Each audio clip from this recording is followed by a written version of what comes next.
आज लोग कहते हैं कि संविधान सेकुलर है, संविधान ये है। वो जो घूम रहा है लाल डायरी लेके जिसमें कपड़ा लिखा हुआ है, पजामे कितने हैं, चादर कितनी है, वो कह रहे हैं कि इन्होंने संविधान बदल दिया।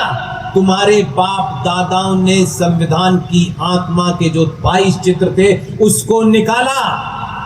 वो है असली चोर जिसने उन संविधान में 22 चित्रों को निकाला था। वो किसी पार्टी के चित्र नहीं थे, वो संविधान सभा से पास किए हुए चित्र थे।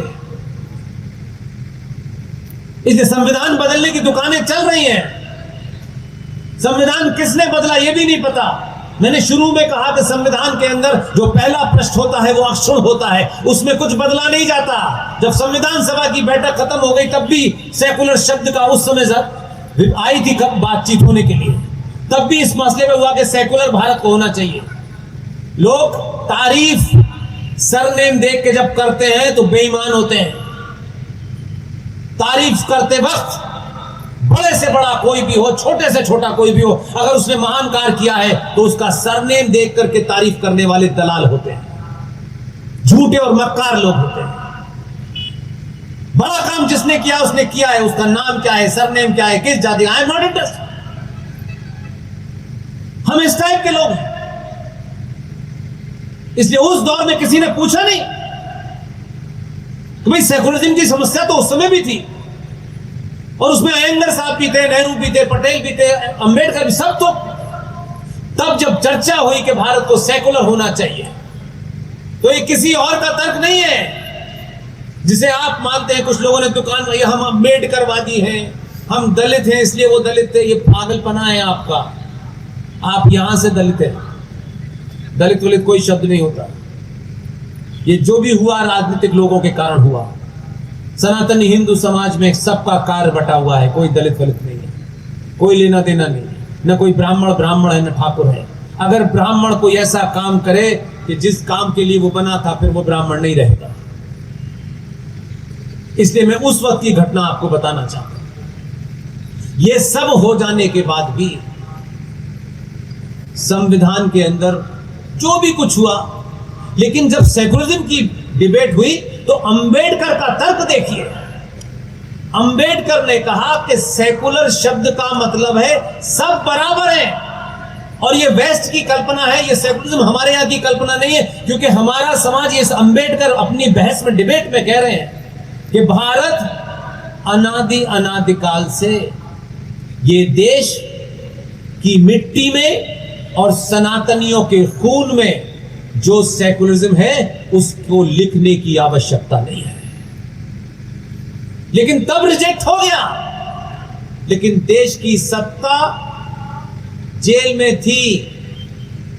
इमरजेंसी लगा कर देश के अंदर हर बड़े नागरिक को, हर विचारक को, हर पार्टी के लोगों को जेल में बंद कर दिया गया।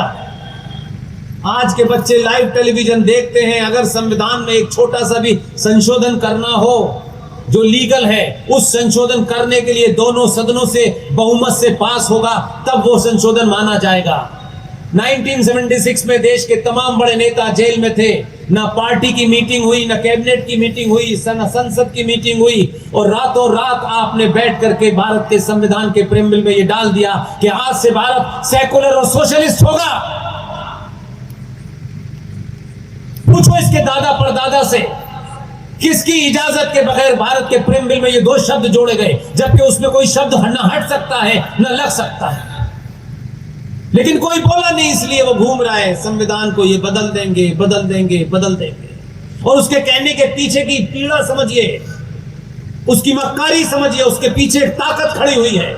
उस ताकत को समझिए। वो इंडिविजुअल नहीं है कि वो रोज कोई नई बात कह देता है। उसके पीछे की फिलॉसफी ये है कि आज जिन्होंने निकाले चित्र वो कौन थे, कब थे, कहां थे, मैं उस पर जाना नहीं चाहता, बिल्कुल नहीं जाना चाहता। मैं एक पॉजिटिव साइड देखता हूं, जो बड़े काम होते हैं मैं उसकी चर्चा करता हूं। रेफरेंस के लिए मुझे बैकग्राउंड देनी पड़ती है ताकि सभा में कोई खड़े होकर के ये ना कहे कि ये आपने बताया नहीं और डायरेक्ट आप इस बात को बता रहे हैं। एक दिन, और महाराष्ट्र के तो दो बड़े महारथी हैं, एक के बारे में मराठी उनको लेके बहुत भावुक हैं, लेकिन मराठियों, आप मेरे भाई हैं, मेरी शिकायत है आपसे कि आपने इस बात पे क्यों नहीं कोई आंदोलन किया, इस बात को लेके आपने कोई चर्चा क्यों नहीं की।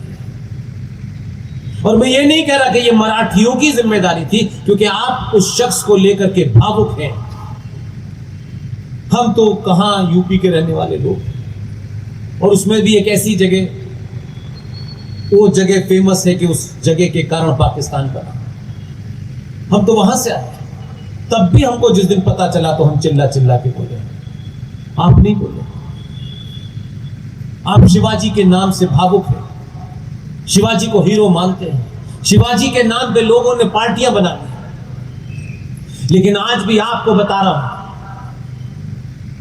आज भी मॉडर्न हिस्ट्री की किताब मेरे ही विश्वविद्यालय के एक प्रोफेसर ने, जिसने हमको पढ़ाया है, मॉडर्न हिस्ट्री की किताब उन्होंने लिखी है। और वो मॉडर्न हिस्ट्री की किताब आपके आईएएस और पीसीएस के एग्जाम में अगर आप हिस्ट्री का पर्चा लेंगे तो कंपलसरी है, किसी दूसरी किताब का लिखा रेफरेंस नहीं लेंगे। मैं हर सभा में इसलिए बोलता हूं, उस किताब को जब तक जलाया न जाए, महाराष्ट्र के मराठियों एक आंदोलन जरूर करना। उस किताब में, मॉडर्न हिस्ट्री में शिवाजी का एक चैप्टर है। लिखने वाले प्रोफेसर का नाम है प्रोफेसर इरफान हबीब, और उसने उस किताब में लिखा है, जिसे आप पढ़ रहे हैं। आप आईएएस का एग्जाम देने जाएंगे, मॉडर्न हिस्ट्री का पेपर आएगा और मॉडर्न हिस्ट्री में यह पूछा जाएगा कि शिवाजी के बारे में लिखिए। आप अपने दिल पे हाथ रखिए कि जिस शिवाजी के लिए आप जान देने को तैयार हो, अगर आपको आईएएस के उस पेपर में पास होना है तो वो बकवास लिखनी पड़ेगी। मैंने एक बार भी नहीं कहीं सुना कि कोई मराठी खड़ा हो गया हो, कोई भारत का एक शहजादा खड़ा हो गया हो कि शिवाजी के बारे में ये बात लिखने के बाद ही नंबर मिलेंगे। तो मैं आज इस पर्चे को फाड़ता हूं और पूरी दुनिया को बताता हूं कि किताब जिसने लिखी है उसने एक एजेंडे के तहत लिखी है, लेकिन वो किताब आज भी चल रही है। उसमें लिखा हुआ है, शिवाजी एक पहाड़ी चूहा था। ये किसकी जिम्मेदारी है? सब कुछ राजनेता करेंगे। राजनेताओं के कान तक चिल्लाने के लिए आपके पास समय नहीं है। आज भी चल रही है, लेकिन शिवाजी के बारे में चर्चा हो रही है। शिवाजी की मूर्ति लगाने से बात नहीं बनेगी, शिवाजी बनने से बन जाएगी। शिवाजी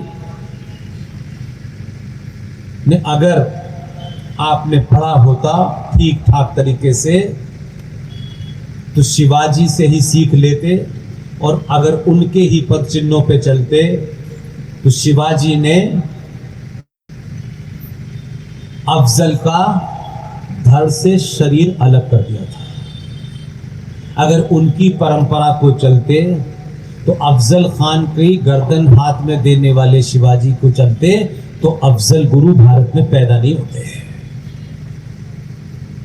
लेकिन अफजल गुरु पैदा हो इसलिए रहे हैं कि आप अपने इतिहास को भूलना चाहते हैं, आप सच बोलने से डरते हैं। इसलिए भारत के संविधान में वो 22 चित्र, एक दिन नया संविधान छपा, इस बीच में बड़ी सरकारें बनी, लेकिन आप कह सकते हैं इससे पुष्पिन जी क्या होगा। मैंने पहले ही कहा, खाना पीना मकान दुकान ये जीवन का है, चलता रहेगा। जिन पे बड़े मकान हैं वो भी खाना खाते हैं, जिन पे नहीं है वो भी खाना खाते हैं। आपकी सिविलाइजेशन जिंदा रहेगी तो आप जाने जाएंगे, नहीं हजारों सिविलाइजेशन आई और समाप्त हो गई। इसलिए सभ्यताओं को जिंदा रखने के लिए आपको सभ्यता के बारे में जानना चाहिए। इसलिए उस संविधान में एक दिन आपके इस राजा ने पूरे 22 चित्र दोबारा से डाल करके नया संविधान छाप दिया। और जब इस संविधान को लेकर के पार्लियामेंट में लोग बैठेंगे तो कोई ये नहीं कहेगा कि राम काल्पनिक है, संविधान में भी बैठे हुए थे। शिवाजी जो है वो ऐसे थे, वो भी बैठे हैं। सुभाष हैं, वो भी ऐसे हैं। इसलिए सच पढ़िए और ताकत से पढ़िए।